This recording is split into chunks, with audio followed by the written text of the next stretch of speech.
From Greece to Norway, from Spain to England, hiking is hip. Hiking is young, hiking is green and healthy, and you can only get up close when you're on foot, everywhere in Europe. Sometimes it's hard to match the topography to the map because there's so many small hills and ups and downs. But the way is so clearly marked that it's I have to try really hard to get lost here. So I think I'm going that way. Bradley Mayhew is a Brit living in the United States. He writes travel and trekking guides. Usually he's in faraway Asia. Now he's exploring the most beautiful hiking trails of Europe.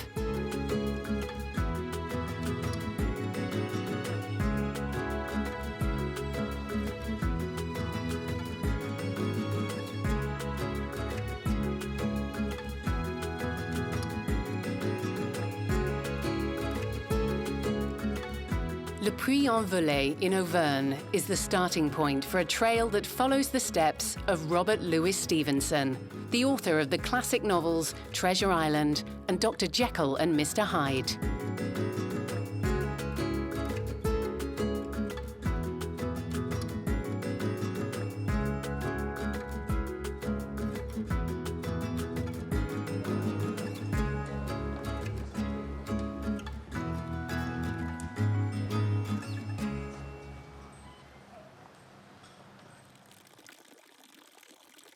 It's 6 o'clock in the morning. Bradley Mayhew is in the old town of Le Puy.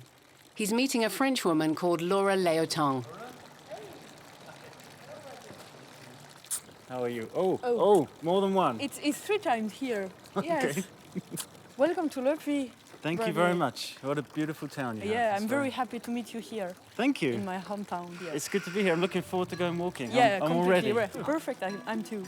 Okay. Let's go. Time for it.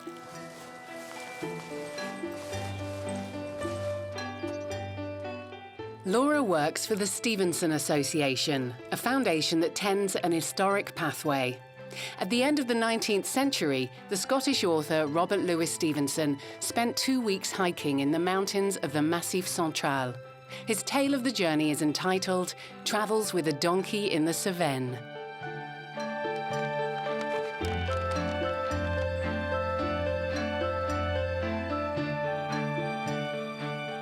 Yeah, Stevenson is best known for his adventure stories, but he was also a great traveller. Not so many people know that.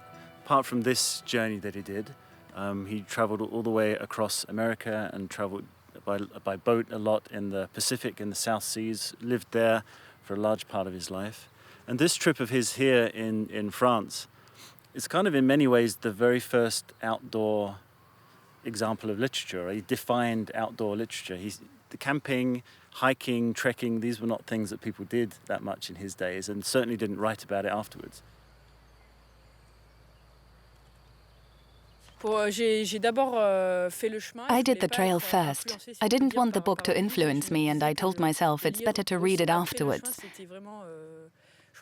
It was nice. While reading, I re-experienced the landscapes, villages and people.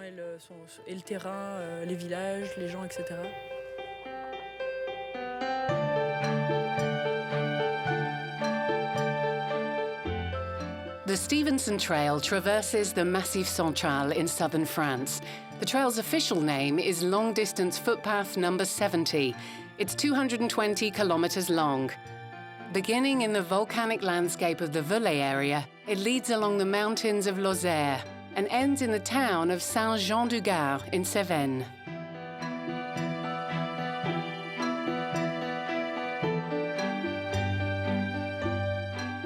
It's about 20 kilometers from Le Puy to the village of Le Monastier-sur-Gazeille.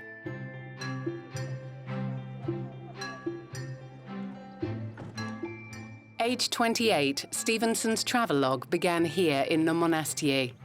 And officially, so does the Stevenson Trail of today.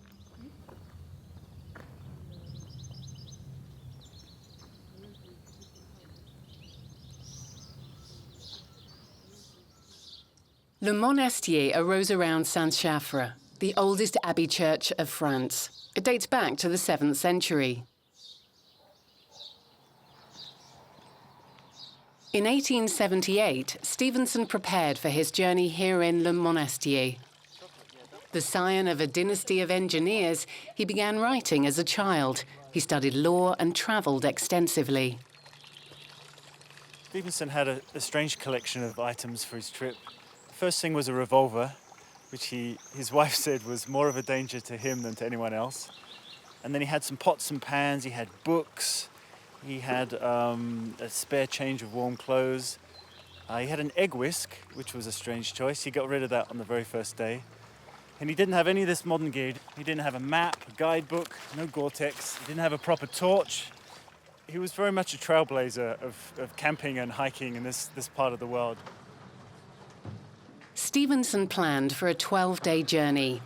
In this village, he bought all his provisions, which included a huge sleeping bag, a leg of lamb and red wine. Laura, however, only wants to get some sausage and cheese to get them underway. The specialty of the region is fromage de l'Artisou, a mite cheese made from unpasteurized milk. It comes from a town close to the Stevenson Trail.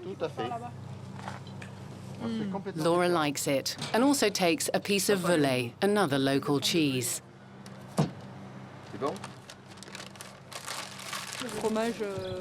The mite cheese, with tiny creatures in the crust, is a typical product from here. Old, ancient products, which you can still try out today, and that Stevenson also ate. To carry all his luggage, Robert Louis Stevenson bought a travel companion. Her name was Modestine, the modest one. Christian Brochier has been renting out donkeys for 30 years. For Bradley, he selected Macumber. Not sure, is she? Not quite sure. Do I want to do this? And does she speak any English? Yes, sure. English, German, French, Italian. Really? Yes. Wow, he's a clever donkey. Oh, hold on. Not yet. We're not ready yet. Everyone in the village trying to help him choose a donkey, haggling the price down. It was half the village was there watching him doing it. He spent 65 francs and a glass of brandy. That was the cost of his donkey, which was actually cheaper than his sleeping bag. So it was quite a bargain. Okay. Do that 3 times. 3 times, okay. And then it gives the leg, you know? You can't just get up and go with a donkey. You have to know how to handle it. And this includes doing some grooming and care. And I should do this like every morning and every Every evening? morning. Or? Every morning. Okay. Every morning, on the way, if you see the donkey don't walk well, you look to see if there is a problem. Okay, 2 legs more. Halfway. More close to the donkey, Oh, okay. like that. Yeah. Okay. Ear around. Yeah. Okay, Is that good? that's good. Les ânes peuvent partir avec n'importe qui. Tellement ils sont Donkeys can calmes, go with faciles, anyone. They're so quiet très and patient, indépendants aussi. and very Tandis que independent. les chevaux, They say you train restent, horses, mais que but les you ânes raise s'éduquent. donkeys. Parce que pour To do so, pour éduquer you un have to âne, negotiate with it. il faut A donkey has a strong négocier avec lui. personality. Il You a have to une make forte compromises personnalité with it. Et c'est une négociation, c'est un compromis qui s'établit.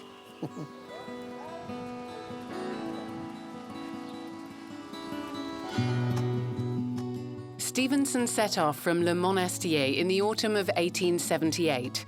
Nowadays, hikers, especially families with children, rent a donkey for the long trek. Macumber has already done the trail 24 times.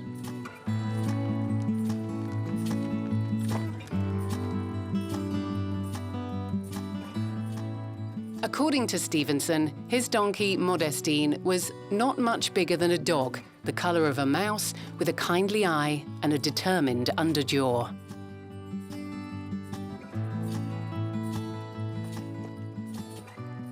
Initially, however, the author of Treasure Island had some difficulties with his pack animal. Modestine refused to obey him and walked in slow motion.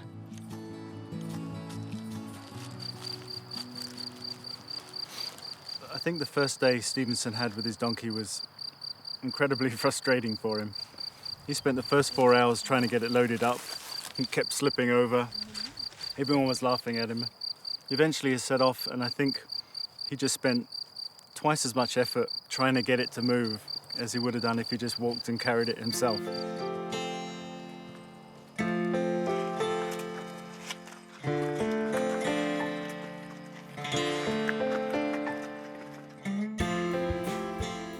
The first leg of the Stevenson Trail descends into the valley of the young Loire. The upper reaches of the river are lined with hamlets, above which the ruins of medieval castles tower.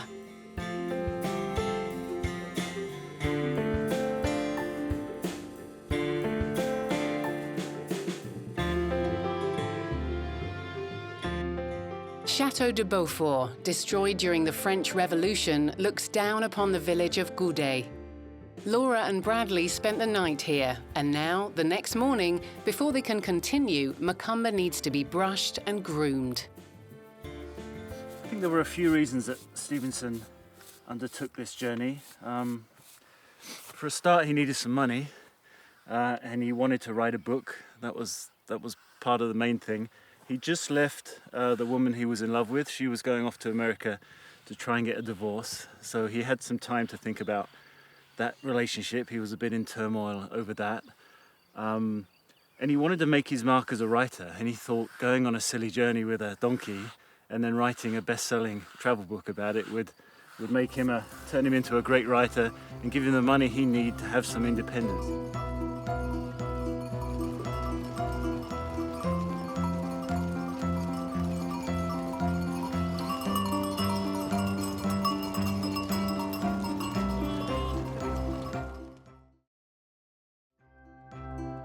From the valley, the Stevenson Trail ascends to a basalt plateau. The region is renowned for the eponymous green lentils grown here.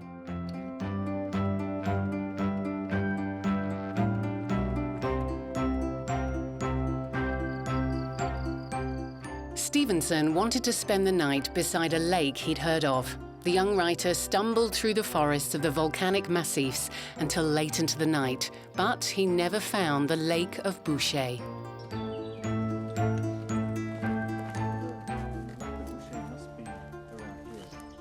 I'm sure that it's down in this. It's quite hidden, I think.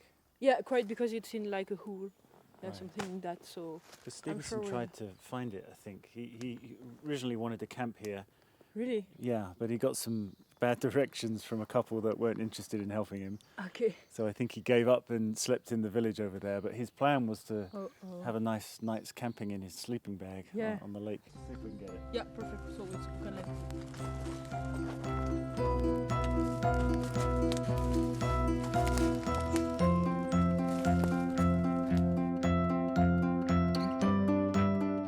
Created 800,000 years ago by a volcanic explosion, the lake is known for its abundance of fish.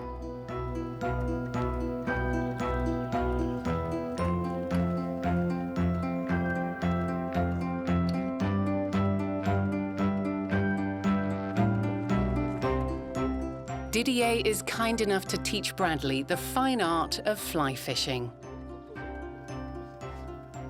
Ouais. Be careful, okay? Not Huh? okay. Very, very, only with the Okay. Full on. with the arm, okay? And go. Push to. Ouais, yes, good. good. Yeah, it's good. To do it badly is easy. To do it well is difficult. C'est là qu'il est vraiment spécial parce que This lake is truly special. It's a crater lake, even if it isn't on a mountain. It's not fed by a river, but gets its water from underground springs and rain. That also makes the lake special. Des nappes phréatiques et de la pluie, donc c'est ça aussi qui fait sa particularité. Et les randonneurs peuvent vraiment apprécier ça, c'est vraiment chouette. Et puis il y a beaucoup. A place like this is fabulous for hikers. They like it. Enchanting. That's the charm of the Stevenson Trail. Varied landscape, small magical places. Cette diversité de paysages et de petits endroits un peu magiques. I don't think there's any fish in this lake anyway. Oh That's no, not good. stop! I think I just killed somebody.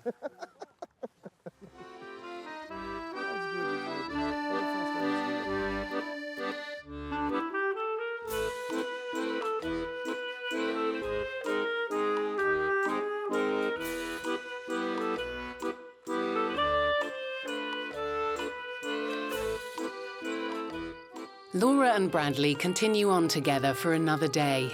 They're heading for the small town of Pradelles.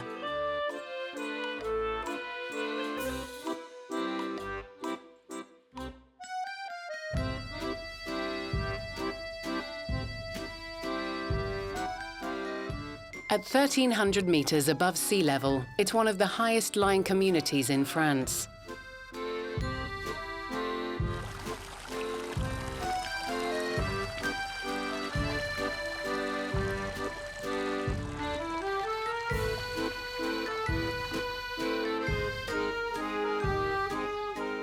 Here, Bradley has to bid Laura farewell. She took 4 days off work and now she has to return. But she plans to meet up again with Bradley in a week and do the last leg of the trail with him.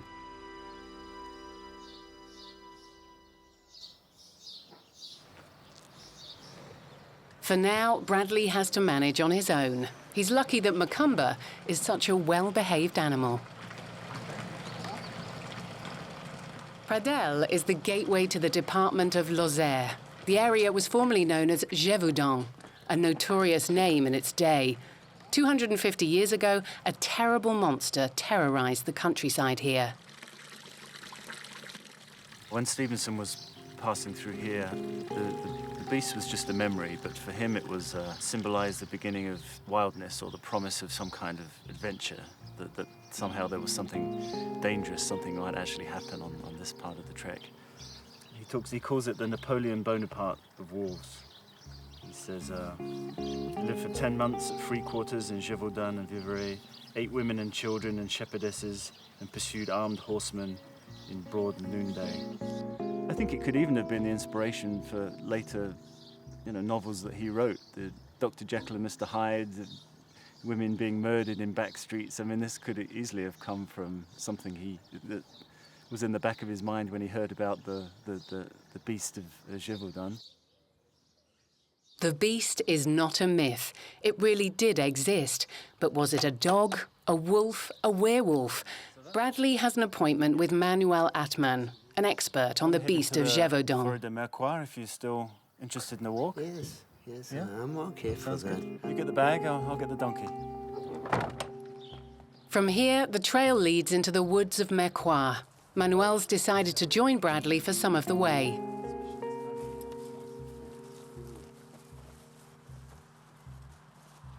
So it's the landscape where the beast was most active?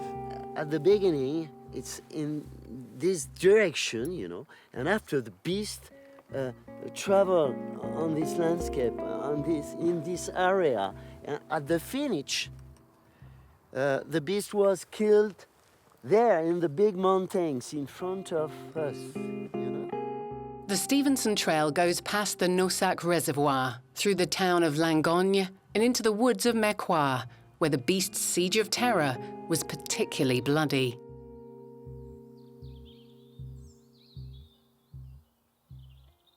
The beast was like a dark spirit, always everywhere.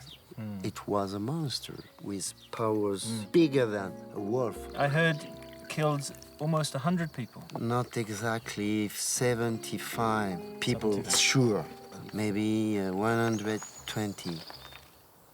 All attempts to hunt down the beast failed until June the 29th, 1767. 2 men lay in wait for the beast in a bog close to the village it had terrorized. The man with more experience, Jean Chastel, shot it. The bullet went through his shoulder and neck. And they killed him? Was that the end of the story? Did the killing stop then? Yes, everything stopped. Nothing after. And people was too happy. Yeah, this is where I have to say goodbye to Manuel. I've got the next 5 kilometers or so by myself through this wolf-infested forest, but I'm sure I'll be fine. I've got my donkey to look after me, so I'll be good. But we have to say goodbye now. Time to go, yeah? Yeah, have a good trip. Thank you very much. Have a good luck. Yeah, and have a safe return walk. With this wolf. To this very day, it's still not known whether the Beast of Gévaudan was a wolf, a dog, or a hybrid of the two.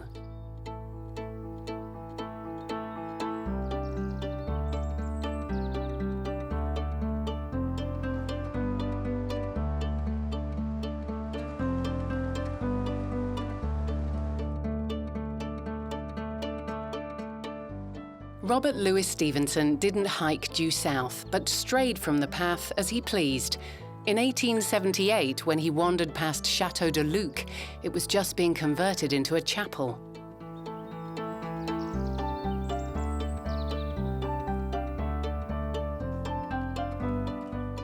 From here, it isn't far to the monastery of Notre-Dame-des-Neiges, or Our Lady of the Snows.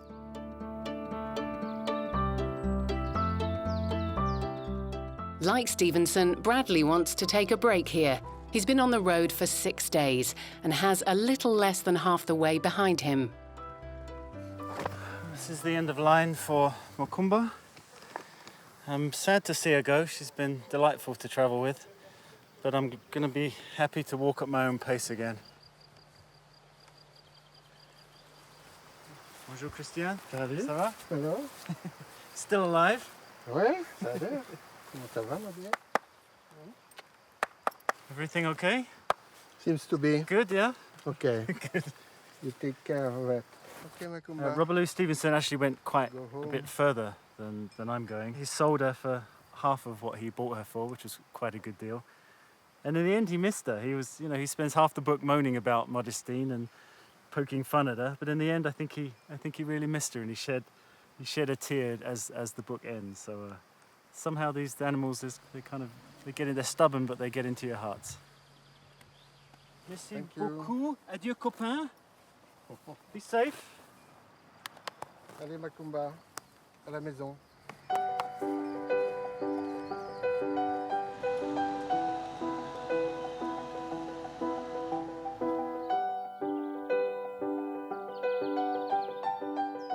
Notre-Dame-des-Neiges is a Trappist monastery and offers shelter to pilgrims and travellers.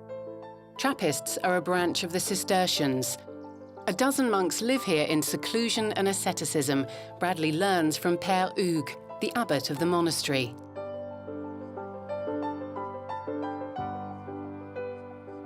La vie quotidienne dans un monastère de trappistes. Life in a Trappist monastery is very simple and focused on seeking God. We hear His words in an environment of silence. That's most characteristic of us. Dans un climat de silence, c'est ce qui nous caractérise le plus.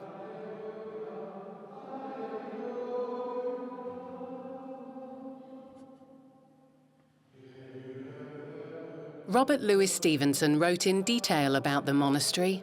As a Protestant, he was skeptical about the Catholic order, but he was nevertheless impressed by the spirituality of the place. Moi, je suis très heureux qu'un homme qui n'est pas venu ici. I'm happy that a man, not even a Catholic but a free thinker, now leads people here who are also not very religious. We're happy about all hikers that stop here. We owe Robert Louis Stevenson our sincere thanks. On remercie beaucoup Louis Stevenson.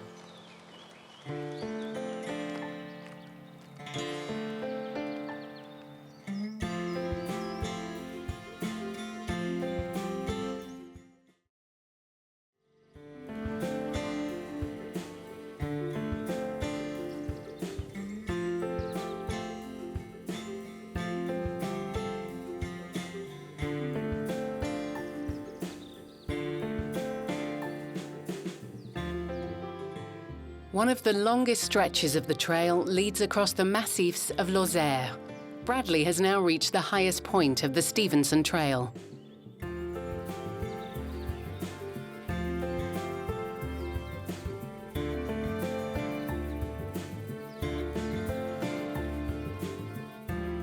When you cross this pass, the light seems to change, the mountains change. It's much more of an open landscape. You see the open rolling hills, the various ridgelines of the Cevennes.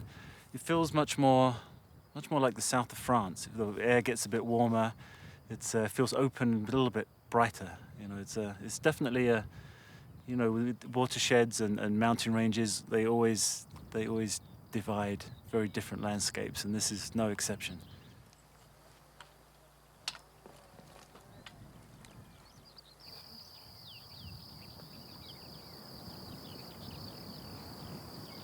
Here, the weather can change within minutes. Mont Lozère is soon covered by thick layers of clouds.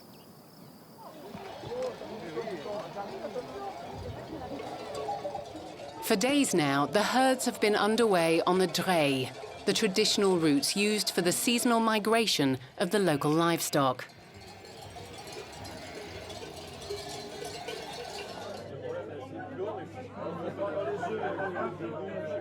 Before they continue on their way, shepherds Jean-Paul Hébrard and René Ure share a farewell lunch with friends and family. There used to be many more herds underway. Now there aren't many of us left. Today I'm the only one on this drover's road, but there used to be 7 or 8 herds a day. Nowadays, a herd a year.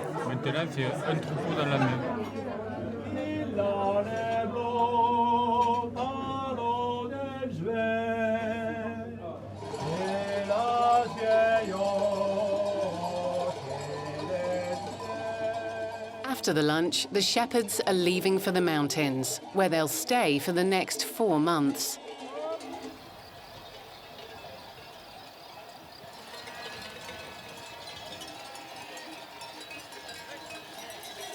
Only a few shepherds still drive their animals from the winter pastures to the summer ones.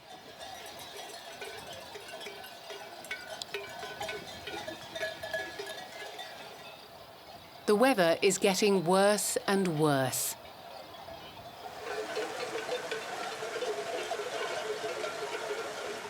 Jean-Paul has invited Bradley to spend the night at the sheep farm.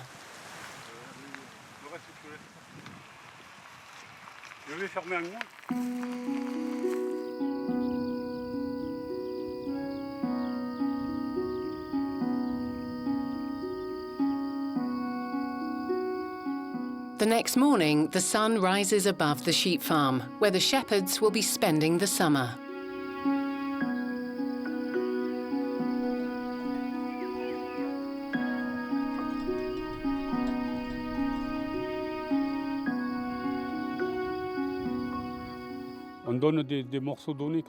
We always use a specific area and divide the pastures fairly.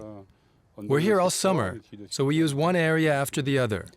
Each night, we herd the animals back into the pen where they spend the night.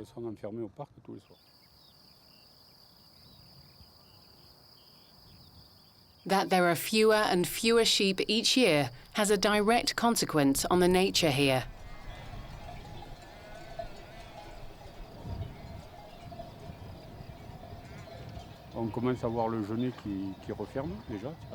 The gorse comes first, then trees, and finally the forest. Then you can no longer get through. As soon as a pasture is no longer used, in a few years it's completely overgrown.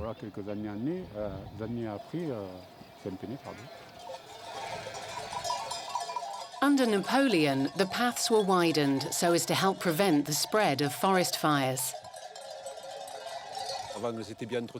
The shepherds' paths used to always be passable, for many people had sheep and the paths had to be kept open.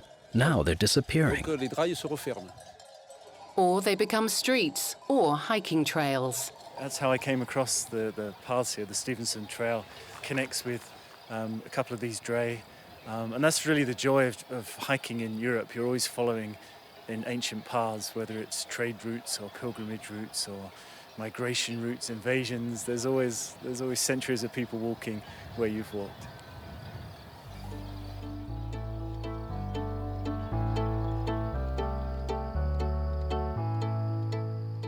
From Mont Lozère, the Stevenson Trail follows a broad valley. From here onwards, it goes through the Cévennes National Park. The nice thing about hiking is you meet people and strike up conversations. The beehives of Yves Illy are located right next to the trail.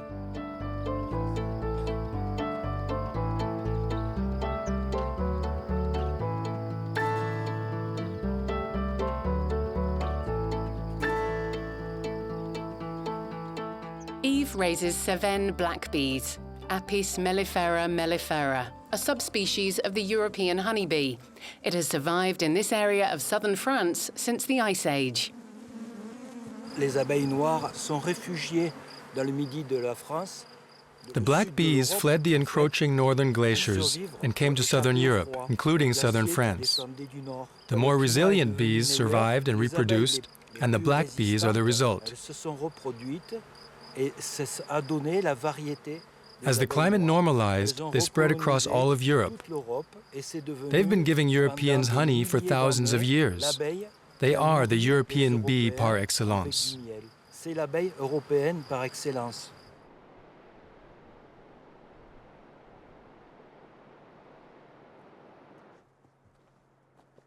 Stevenson, il est passé là. Ah, la juste en dessus. In the Cevennes, the bees used to be kept in hollowed-out chestnut tree trunks. No bees. No. Today there aren't any bees in there, but you can see how it works. Here's where the bees normally make their honeycombs, and here's the entrance.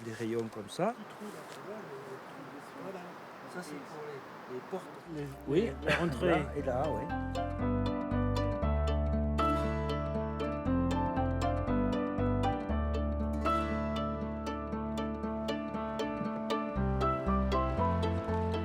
Yves lives in Pont-de-Montvert, a small village on the upper reaches of the Tarn River.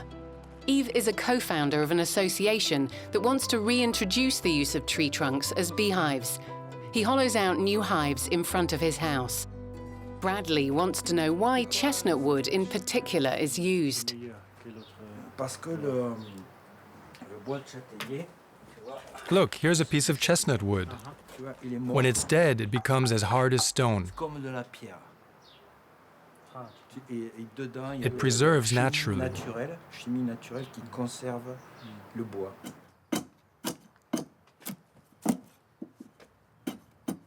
And how long does it take to carve such a beehive? Une journée. One day.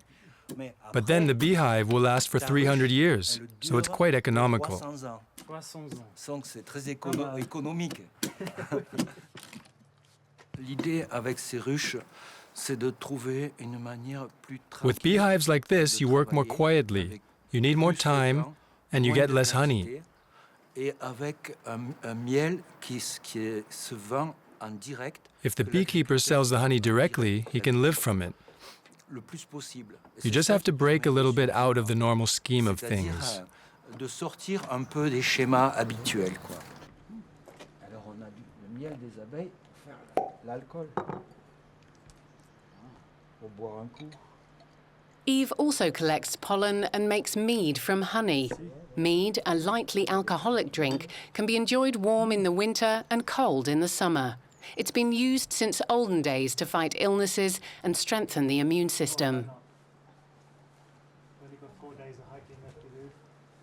Après, on va aller voir les abeilles, on va chanter une chanson pour les abeilles. Pont-de-Montvert, on the upper reaches of the Tarn River, is a place of history. Here, the War of the Camisards began. Instead of uniforms, the Protestant Huguenots wore simple shirts, called in French chemise. This evolved into the name Camisards. They fought for freedom of religion.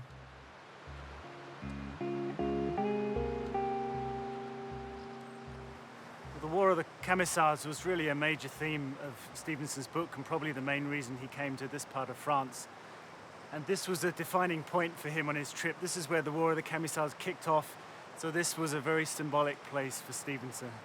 This is where the Abbé de Duchela, he lived here and he'd been torturing and holding Protestants down in the basement. And one night, a group of 52 Protestants stormed the building, forced him up to the rooftop.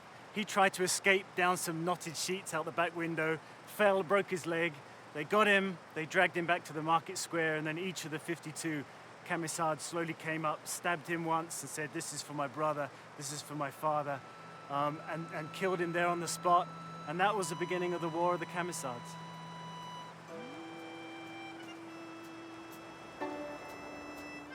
By the end of the war in 1705, the region had been severely depopulated.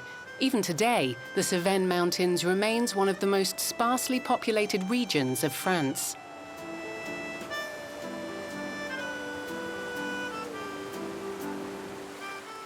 Robert Louis Stevenson followed the course of the Tarn River. However, since a road now runs along it, the hiking trail has been rerouted over a high plateau.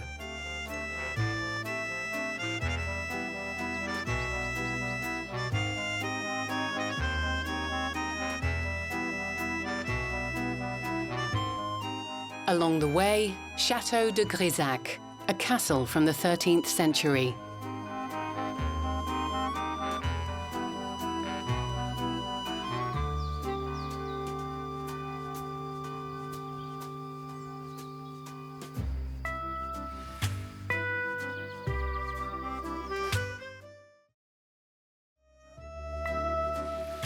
Bradley's in luck. The lord of the castle is at home today. He gives Bradley a private tour of his manor and shows him the corresponding landholdings.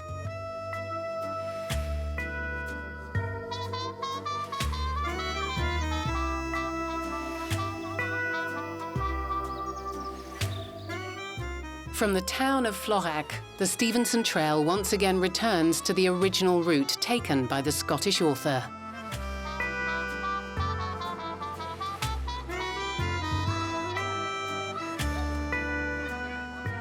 Many hikers spend the night in Florac, but Bradley wants to continue on his way. On the banks of the Tarnon, a tributary of the Tarn River, Bradley meets Christophe. Christophe is opening a small sluice to redirect some water. Okay. Thank you very much. So this water is going all the way down to the mill? Yeah. Wow. Now it's done.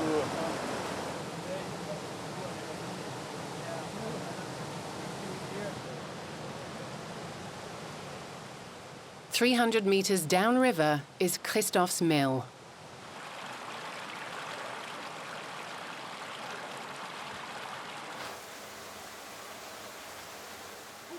Bradley is curious. You don't get to see an old water mill every day, and as long as the water supply is closed, you can get up close to the old paddle wheel.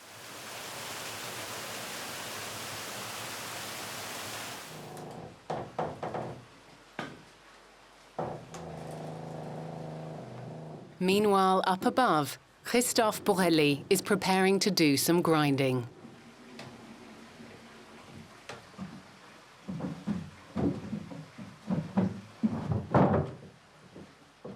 The mechanisms are made of stone and wood. The millstones are never turned without grain. The water supply is opened only after Bradley has poured the grain onto the millstone. It's an on and off switch from 500 years ago. It's like the switch.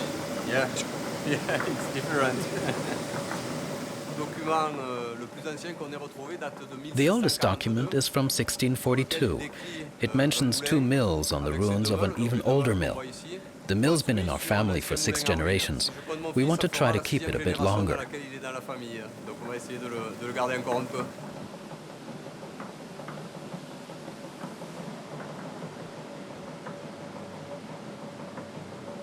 If you buy in a supermarket, the taste is different? Yeah. It's better because of the it's my snow? meal.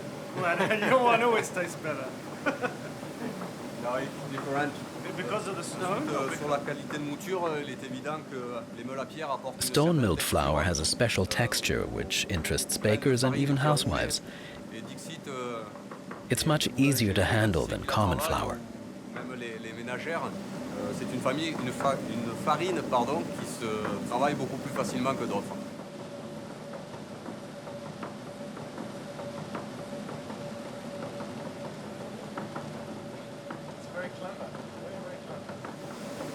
No electricity, no petrol. No. Ecologically very friendly.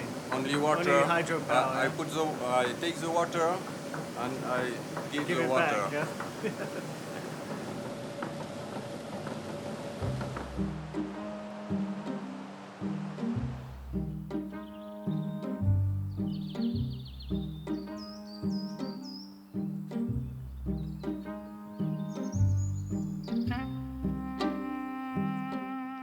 final stretches of the Stevenson Trail go through the Cévennes National Park, which is one of the oldest protected areas in Europe.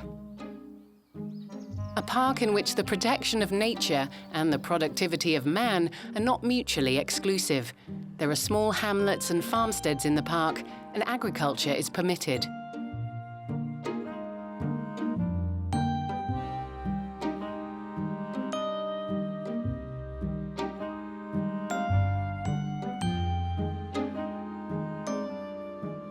But since neither the land nor livestock produce enough to feed the local farmers, some farms also offer bed and board to hikers.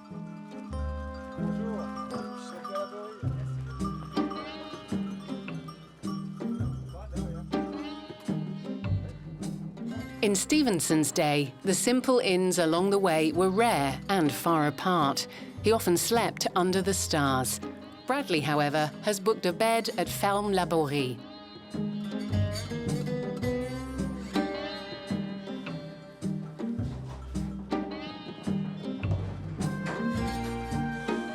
The goats are milked twice a day. The unpasteurized goat's milk is used to make Gévaudan, a traditional and well-known cheese from Cevennes.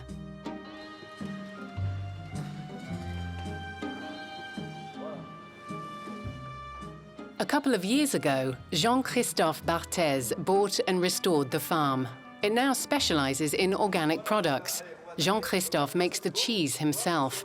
Guests are always welcome, and they can either watch or lend a helping hand. Faut le gaver, faut le gaver. Nice? Yes, nice, sweet. From caramel. No caramel, milk. Don't smell nothing. Don't smell it. No smell it. Good idea. Yeah, don't smell it, just eat it.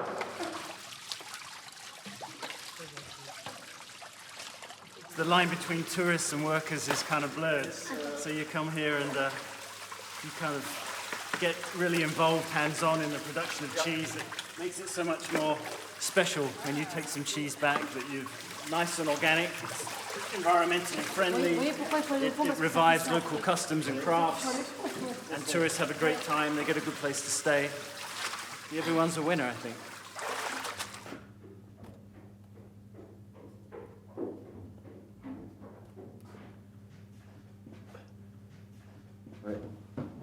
Aside from Gévaudan, Jean-Christophe also produces Tom, a mountain cheese.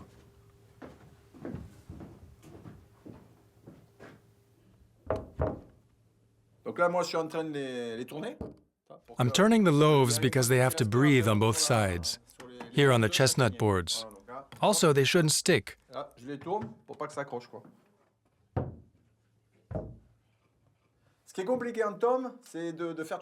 It isn't easy to always make the tome the same, but we don't worry about that. We like it when each series is distinct and has a slightly different taste. We use about 700 liters of milk a day to make about 30 to 40 tomes. Each shelf here is a day's production. They ripen for 3 to 4 months in this cave.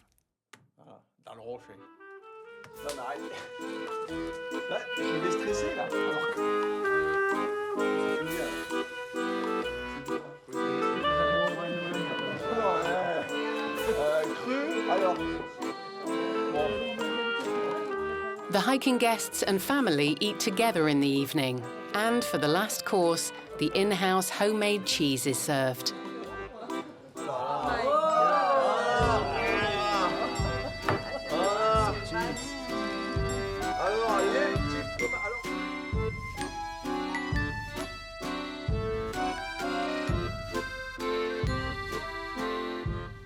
The Stevenson Trail continues through the Cevennes.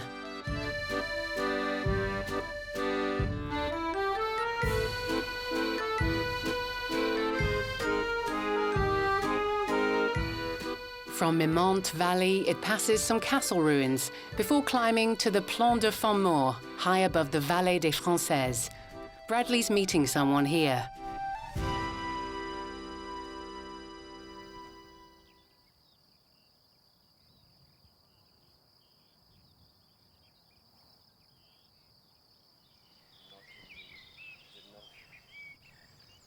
National Park Ranger Dominique Foubert is going to accompany Bradley for a while. Here, the Stevenson Trail follows an old, so-called royal road.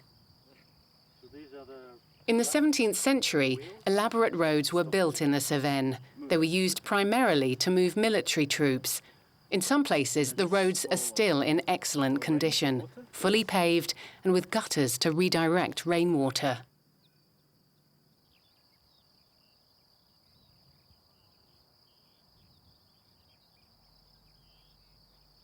One of the most beautiful sections of the Stevenson Trail, it runs along the ridge and offers regular, unobstructed views of the Cévennes National Park. In the old days, the Cévennes National Park was densely settled, and even today a lot of people still live within park limits, at least in comparison to other French national parks. So what's special is that the park combines conservation and human activity. It was founded on this basis, and hopefully it'll continue in that direction.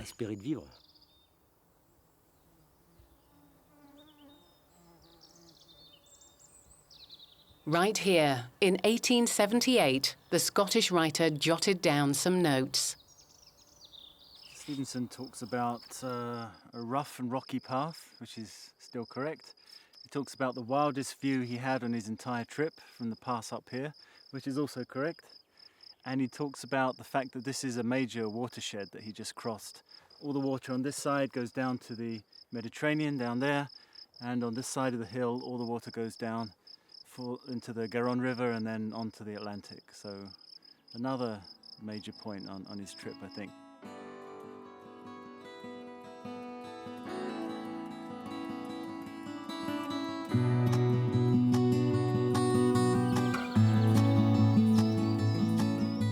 The village of Saint-Germain-de-Calbert.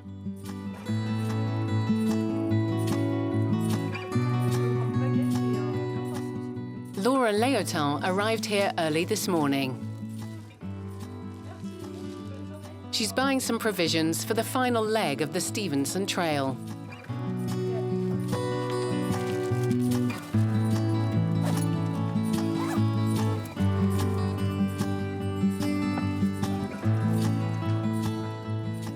For the last 20 kilometers, Laura and Bradley will walk together again.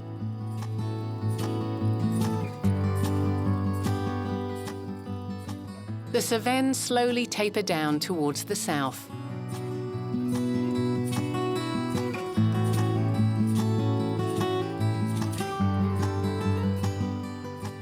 Laura knows a great place for a picnic at the side of the Gardin de Sainte-Croix River. I mean, the Stevenson book, it's not a guidebook. If you travel with it just as an inspiring piece of travel literature, then it's a great companion. You can still find a lot of the taverns, the auberges, the gîtes that he stays in. You can still get that kind of feeling through the villages, through the history, the change in landscapes. A lot of that is absolutely still valid. On the Stevenson Trail, hikers pass different areas and meet different people. That's exciting. And the trail is also somewhat physically demanding. In short, I think the Stevenson Trail is getting more popular every year. Yeah, it feels like the Mediterranean is within striking distance. You can almost smell it from here. It's nice to make that transition over the mountains. Can't be far to go now. I think it's just a few hours walk, and then at the end of the Stevenson Trail.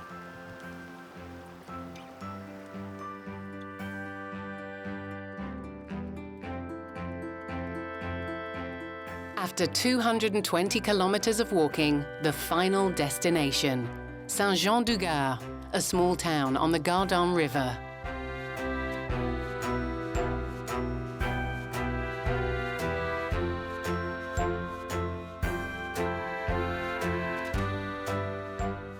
Robert Louis Stevenson was on the trail for 12 days. On the 3rd of October 1878, he walked across this old stone bridge.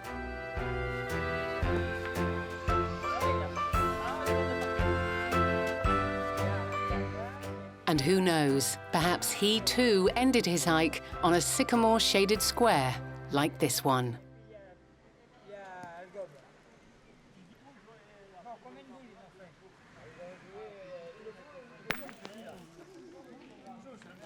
For me, there's always a mixture of emotions at the end of a trip. It's part relief, part sadness that the hiking is over.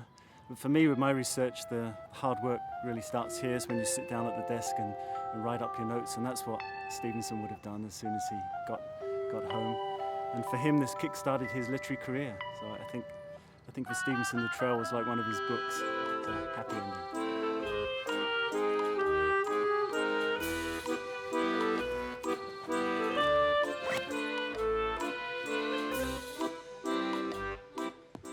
In June 1879, Robert Louis Stevenson published a travelogue about his hike across the Cevennes. 100 years later, a trail was inaugurated that follows his footsteps and carries his name.